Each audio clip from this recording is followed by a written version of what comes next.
স্বাগতম আপনাকে। এটা গল্প তিথি, গল্প বলার নয়, শোনার জায়গা। আজকের গল্প কবিগুরু রবীন্দ্রনাথ ঠাকুরের হৈমন্তী। এটা কোনো প্রেমের গল্প নয়, এটা এক নীরব মেয়ের গল্প, যার নাম ছিল হৈমন্তী। গত পর্বে গল্প যেখানে থেমে গিয়েছিল, আজ সেখান থেকেই শুরু, পার্ট 2। দেখিলাম এই 17 বছরের মেয়েটির উপরে যৌবনের সমস্ত আলো আসিয়া পড়িয়াছে, কিন্তু এখনও কৈশোরের কোল হইতে সে জাগিয়ে উঠে নাই। ঠিক যেন শৈলচূড়ার বরফের উপর সকালের আলো ঠিকরিয়া পড়িয়াছে, কিন্তু বরফ এখনও গলে না। আমি জানি কি অকলঙ্ক শুভ্র সে, কি নিবিড় পবিত্র। আমার মনে একটা ভাবনা ছিল যে লেখাপড়া জানা বড় মেয়ে, কি জানি কেমন করিয়া তাহার মন পাইতে হইবে। কিন্তু অতি অল্প দিনেই দেখিলাম মনের রাস্তার সঙ্গে বইয়ের দোকানের রাস্তার কোনো জায়গায় কোনো ফারাক নেই। কবে যে তাহার সাদা মনটির উপরে একটু রং ধরিল, চোখে একটু ঘোর লাগিল, কবে যে তাহার সমস্ত শরীর মন যেন উৎসুক হইয়া উঠিল, তাহা ঠিক করিয়া বলিতে পারিব না। এ তো গেল একদিকের কথা, আবার অন্য দিকও আছে, সেটা বিস্তারিত বলিবার সময় আসিয়াছে। রাজ সংসারে আমার শ্বশুরের চাকরি, ব্যাংকে যে তাহার কত টাকা জমিল সে সম্বন্ধে জনশ্রুতি নানা প্রকার অঙ্কপাত করিয়াছে, কিন্তু কোনো অঙ্কটাই লাখের নিচে নামে নাই। ইহার ফল হইয়াছিল এই যে তাহার পিতার দর যেমন যেমন বাড়িল, হৈমর আদরও তেমন বাড়িতে থাকিল। আমাদের ঘরের কাজকর্ম রীতিপদ্ধতি শিখিয়া লইবার জন্য সে ব্যগ্র, কিন্তু মা তাহাকে অত্যন্ত স্নেহে কিছুতেই হাত দিতে দিলেন না। এমনকি হৈমর সঙ্গে পাহাড় হইতে যে দাসী আসিয়াছিল, যদিও তাহাকে নিজেদের ঘরে ঢুকিতে দিতেন না, তবু তাহার জাত সম্বন্ধে প্রশ্নমাত্র করিলেন না, পাছে বিশ্রী একটা উত্তর শুনতে হয়। এমনইভাবেই দিন চলিয়া যাইতে পারিত। কিন্তু হঠাৎ একদিন বাবার মুখ ঘোর অন্ধকার দেখা গেল। ব্যাপারখানা এই, আমার বিবাহে আমার শ্বশুর 15,000 টাকা নগদ এবং 5,000 টাকার গয়না দিয়েছিলেন। বাবা তাহার এক দালাল বন্ধুর কাছে খবর পাইয়াছেন ইহার মধ্যে 15,000 টাকায় ধার করিয়া সংগ্রহ করতে হইয়াছে। তাহার সুদ নিতান্ত সামান্য নহে, লাখ টাকার গুজব তো একেবারেই ফাঁকি।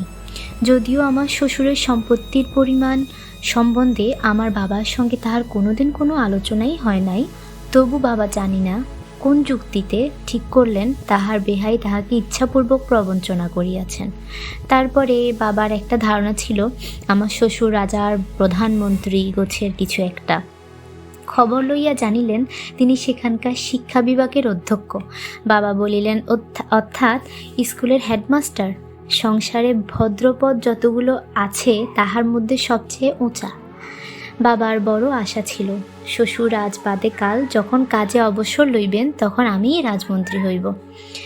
এমন সময় রাস উপলক্ষে দেশের কুটুম্বরা আমাদের কলিকাতার বাড়িতে আসিয়া জমা হইলেন। কন্যাকে দেখিয়া তাহাদের মধ্যে একটা কানাকানি পড়িয়া গেল। কানাকানি ক্রমে অস্ফুট হইতে স্ফুট হইয়া উঠিল। দূর সম্পর্কের কোনো এক দিদিমা বলিয়া উঠিলেন, পুরা কপাল আমার, নাতবউ যে বয়সে আমাকেও হার মানাইল। আর এক দিদিমা শ্রেণী বলিলেন, আমাদেরই যদি হার না মানাইবে তবে অপু বাহির হইতে বউ আনিতে যাইবে কেন? আমার মা খুব জোরের সঙ্গে বলিয়া উঠিলেন, ওমা সে কি কথা, বৌমার বয়স সবে 11 বই তো নয়, এই আসছে ফাগুনে 12 পা দিবে। খোটার দেশে ডাল রুটি খাইয়া মানুষ, তাই অমন বাড়ন্ত হইয়া উঠিয়াছে। দিদিমারা বলিলেন, বাছা এখনো চোখে এত কম তো দেখি না, কন্যাপক্ষ নিশ্চয়ই তোমাদের কাছে বয়স ভারেই আছে। মা বলিলেন, আমরা যে কুষ্ঠি দেখিলাম, কথাটা সত্য, কিন্তু কুষ্ঠিতেই প্রমাণ আছে মেয়ের বয়স 17। প্রবীণরা বলিলেন, কুষ্ঠিতে কি আর ফাঁকি চলে না? এই লইয়া ঘোর তর্ক, এমনকি বিবাদ হইয়া গেল। এমন সময়ে সেখানে হৈম আসিয়া উপস্থিত। কোনো এক দিদিমা জিজ্ঞেস করিলেন, নাতবউ তোমার বয়স কত বললা তো? মা তাহাকে চোখ টিপিয়া ইশারা করিলেন। হৈম তাহার অর্থ বুঝিল না, বলিল 17। মা ব্যস্ত হইয়া বলিয়া উঠিলেন, তুমি জানো না? হৈম কহিল, আমি জানি আমার বয়স 17। দিদিমারা পরস্পর গা টেপাটাপি করিলেন। বধূর নির্বুদ্ধিতায় রাগিয়া উঠিয়া মা বলিলেন, তুমি তো সব জানো, তোমার বাবা যে বলিলেন তোমার বয়স 11। হৈম চমকিয়া কহিল, বাবা বলিয়াছেন? কখনো না। মা কহিলেন, অবাক করিল, বেহাই আমার সামনে নিজের মুখে বলিলেন, আর মেয়ে বলে কখনো না। এই বলিয়া আর একবার চোখ টিপিলেন। এবার হৈম ইশারায় মানে বুঝিয়া স্বর আরও দৃঢ় করিয়া বলিল, বাবা এমন কথা কখনোই বলিতে পারেন না। মা গলা চড়াইয়া বলিলেন, তুই আমাকে মিথ্যাবাদী বলতে চাস? হৈম বলিল, আমার বাবা তো কখনোই মিথ্যা বলেন না। ইহার পরে মা যতই গালি দিতে লাগিলেন, কথাটার কালি ততই গড়াইয়া ছড়াইয়া চারিদিকে লেপিয়া গেল। মা রাগ করিয়া বাবার কাছে তাহার বধূর মূঢ়তা এবং ততোধিক একগুয়েমির কথা বলিয়া দিলেন। বাবা হৈমকে ডাকিয়া বলিলেন, আই বড়, মেয়ের বয়স 17, এটা কি খুব একটা গৌরবের কথা? তাই ঢাক পিটিয়া বেড়াইতে হইবে? আমাদের এখানে এইসব চলিবে না বলিয়া রাখিতেছি। হায় রে, তাহার বৌমার প্রতি বাবার সেই মধুমাখা পঞ্চম স্বর আজ একেবারে এমন বাজে খাদে নামিল কেমন করিয়া। হৈম ব্যথিত হইয়া প্রশ্ন করিল, কেহ যদি বয়স জিজ্ঞাসা করে কি বলিব? বাবা বলিলেন, মিথ্যা বলিবার দরকার নাই, তুমি বলিও আমি জানি না, আমার শাশুড়ি জানেন।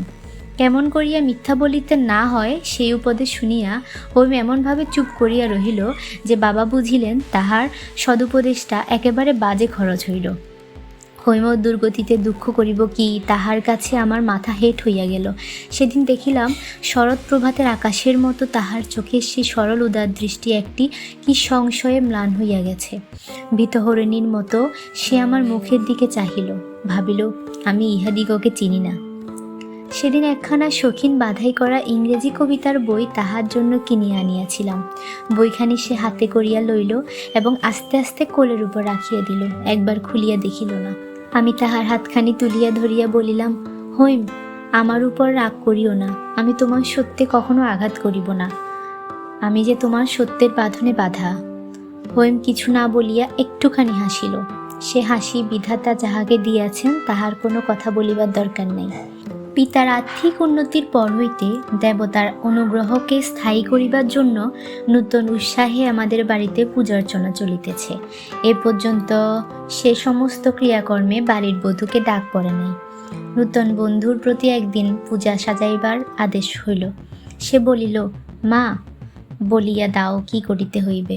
ইহাকে কাহারও মাথায় আকাশ ভাঙিয়া পড়িবার কথা নয়, কারণ সকলেরই জানা ছিল মাতৃহীন প্রবাসে কন্যা মানুষ, কিন্তু কেবলমাত্র হৈমকে লজ্জিত করাই এ আদেশের হেতু। সকলে গালে হাত দিয়া বলিল, ও মা, এ কি কাণ্ড, এ কোন নাস্তিকের ঘরের মেয়ে, এবার এই সংসারে হইতে লক্ষ্মী ছাড়িল, আর দেরি নাই। এই উপলক্ষে হৈমর বাপের উদ্দেশ্যে যাহা না বলিবা তাহা বলা হইল।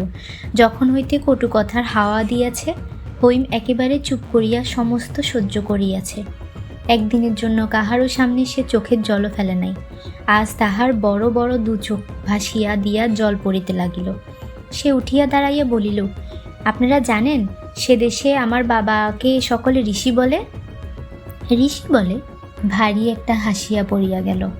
ইহার পরে তাহার পিতার উল্লেখ করিতে হইলে প্রায়ই বলা হইত, তোমার ঋষি বাবা। এ মেয়েটির সকলের চেয়ে দরদের জায়গাটি যে কোথায় তাহা আমাদের সংসার বুঝিয়া লইয়াছিল। বস্তুত আমার শ্বশুর ব্রাহ্মণ নন, খ্রিস্টানও নন, হয়তো বা নাস্তিকও না হইবেন। দেবার্চনার কথা কোনোদিন তিনি চিন্তাও করেন নাই।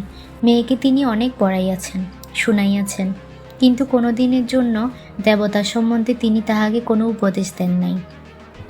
বনমালী বাবু এ লইয়া তাহাকে একবার প্রশ্ন করিয়াছিলেন।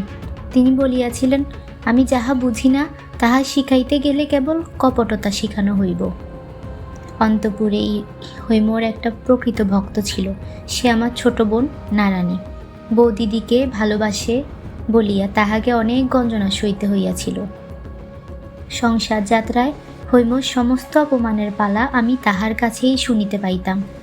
একদিনের জন্য হৈম কিছু বলে নাই আমাকে। এইসব কথা সংকোচে সে মুখে আনিতে পারিত না। সে সংকোচ নিজের জন্য নহে। হৈম তাহার বাপের কাছ হইতে যত চিঠি পাইত সমস্ত আমাকে পড়িতে দিত। চিঠিগুলো ছোট কিন্তু রসে ভরা। সেও বাপকে যত চিঠি লিখিত সমস্ত আমাকে দেখাইত।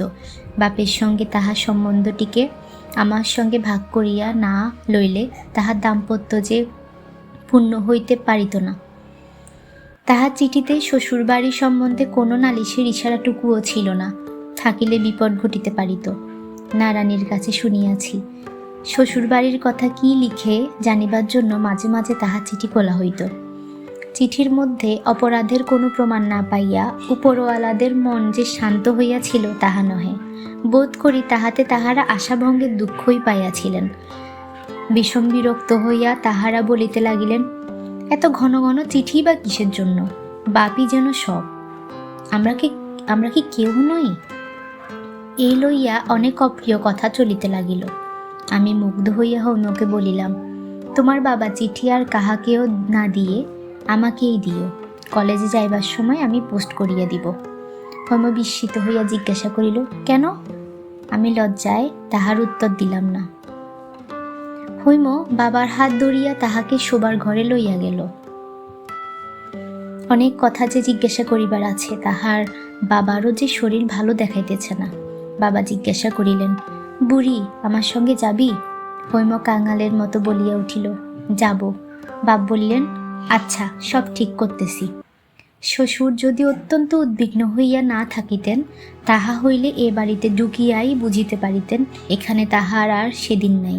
হঠাৎ তাহার আবির্ভাবই উপদ্রব মনে করিয়া বাবা তো ভালো করিয়াই কথা কহিলেন না।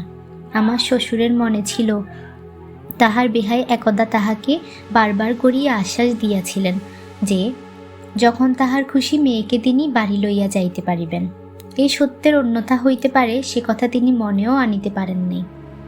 বাবা তামাক টানিতে টানিতে বলিলেন, বেহাই, আমি তো কিছু বলিতে পারি না। একবার তাহলে বাড়ির মধ্যের উপর বরাত দেওয়ার অর্থ কি আমার জানা ছিল। বুঝিলাম কিছু হইবে না, কিছু হইলেও না।